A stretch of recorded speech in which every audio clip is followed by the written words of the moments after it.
Assalamualaikum warahmatullahi wabarakatuh. In this occasion, my group want to explain you about perfective, imperfective interpretation and primary tense. But first, let me introduce you ourselves. My name is Nurul Laily Eprillya, and my partners are Aulia Kuswi Ramadhini and Rifki Amalia.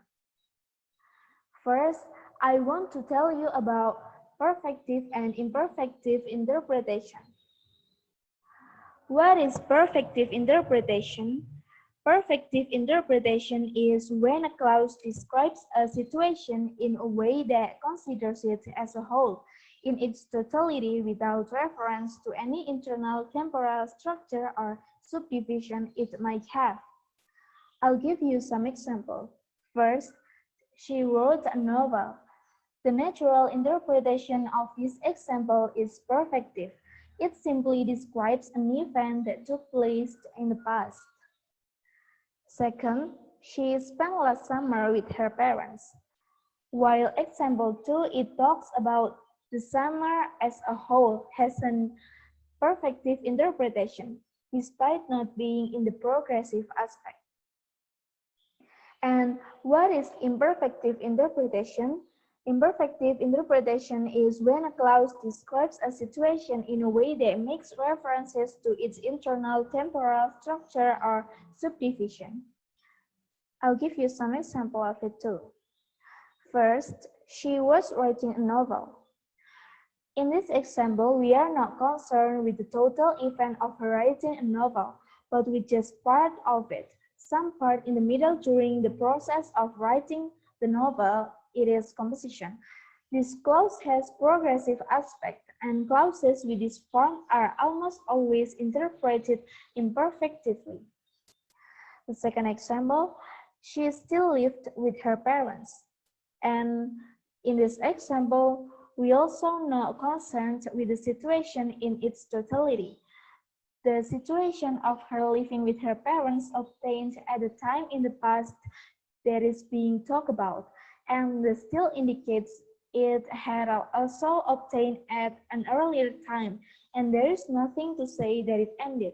She might still live with her parents now at the time of speaking. And now I will tell you the differences between perfective versus perfect. What is perfect? Perfect is a name of a grammatical category, a type of past tense. And what is perfective? Perfective applies as far as English is concerned to a kind of semantic interpretation. Example, she has written a novel. The potentially confusing similarity between perfective and perfect, the terms reflects the fact that both are derived from a Latin word meaning complete. They are, however, two entirely different kinds of completeness involved. With the perfect, the key concept is the past time. The novel writing is a completed event in the past. And the example for perfective, she will write a novel. With the perfective, it is a matter of viewing the situation as a complete whole, but it need not be in the past. The novel writing situation is still perfective, but it is in future time, not the past. Bismillahirrahmanirrahim. Assalamualaikum warahmatullahi wabarakatuh. My name is Aulia Kuswi and I'm here to explain about primary tense for the present tense.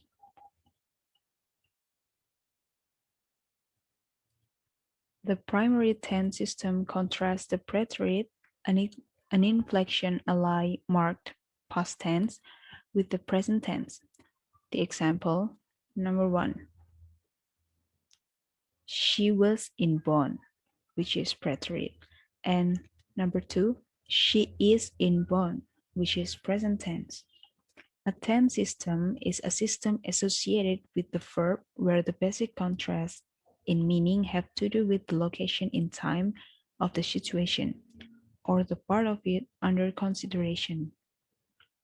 This clearly applies to the system illustrated in the examples. the clauses are interpreted imperfectively, and the preterite in number 1 indicates that the state in question obtained at a time in the past, marked with the word was, while the present tense in number 2 indicates that it obtains in the present, marked with the word is. Past and present time are relational concepts. Usually, past time is understood as time preceding the time of speaking, and present time is time simultaneous with the time of speaking.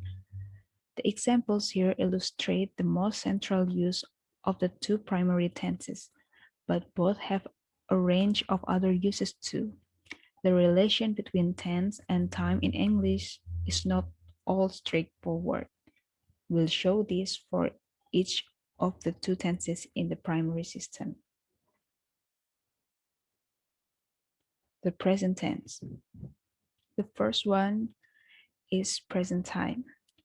The most basic use of the present tense is to indicate present time, more specifically, time that coincides with the time of utterance. But the time of utterance is, of course, very short. It often takes only a second or two to utter a sentence. So naturally, there are several restrictions on the use of the present tense in clauses with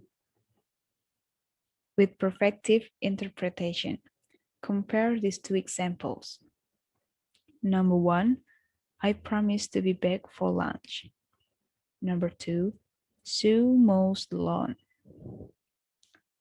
The interpretation of number 1 is perfective because there is a single act of promising which is performed by uttering the sentence. The act of promising and the uttering of the sentence occupy the same brief period of time. But in number 2, it can't be interpreted in terms of a single act of mowing the lawn at the same time of speaking. It takes much longer to mow a lawn than to utter a sentence, so the present time cannot be the time of the situation considered as a totality.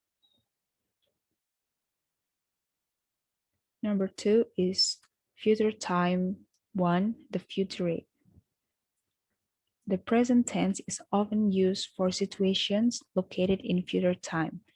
In many clauses, this is restricted to cases where it can be assumed that we have present knowledge of a future event, as in number 1, the next high tide is at 4 o'clock, and the sun rises tomorrow at 6:10.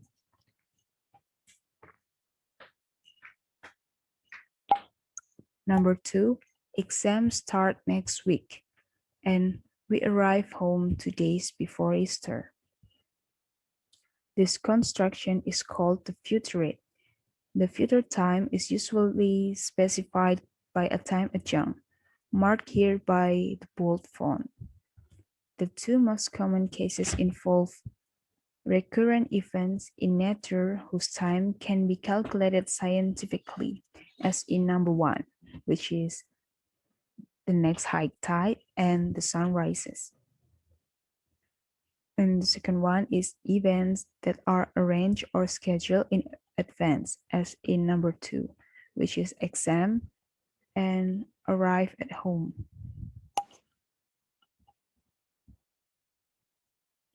Number 3 is future time 2, subordinate clauses. The present tense is used with future time reference without the above restrictions in certain types of subordinate clause. 3 cases of this kind are illustrated as number 1, please bring the washing in if it rains. Number 2, I will give it to you before I leave. Number 3, I hope you are feeling better soon. The underlined verbs are present tense, but clearly make future time reference.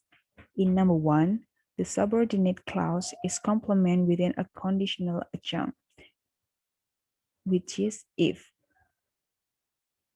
In number 2, it is complement within a temporal adjunct, which is before. In number 3, it is complement of the verb hope. Fourth, past time, the historic present. In certain types of narrative, especially in informal style, the present tense is used instead of the preterite for past time events, even in discourses that have begun in the preterite. For example, I was waiting at the bus stop when this guy drives up and offers me a lift in his BMW. So I say, well, I don't know. And he says, you can trust me, I'm a grammarian. So I get in and off we go. And the last is the preterite. The central use of the preterite is to locate the situation or the part of it under consideration in past time. For examples, I promised to be back for lunch. The underlying word is classified as the perfective. So, mode, belong.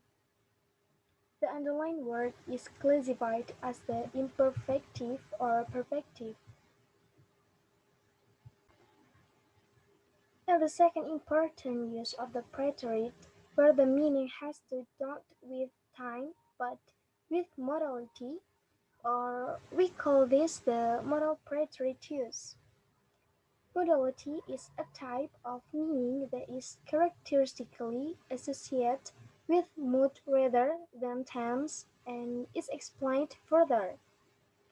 The modal preterite is used to present the situation as in varying degrees modally remote. For example, in present tense, I'm glad they live nearby. I hope she arrives tomorrow. And for example, in modal preterite, I wish they lived nearby. I'd rather she arrived tomorrow. The remote type, by contrast, generally presents the fulfillment of the condition as a more remote possibility. And a third use of the preterite shows up in indirect report speech. Notice the contrast between has and had. For example, Kim has blue eyes. The sentence belongs to the original utterance, present tense. I told Stacy that Kim had blue eyes.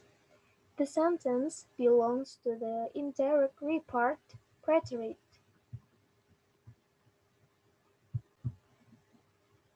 Thank you for listening and watching our presentation. We apologize if there are mistakes. Wassalamualaikum warahmatullahi wabarakatuh.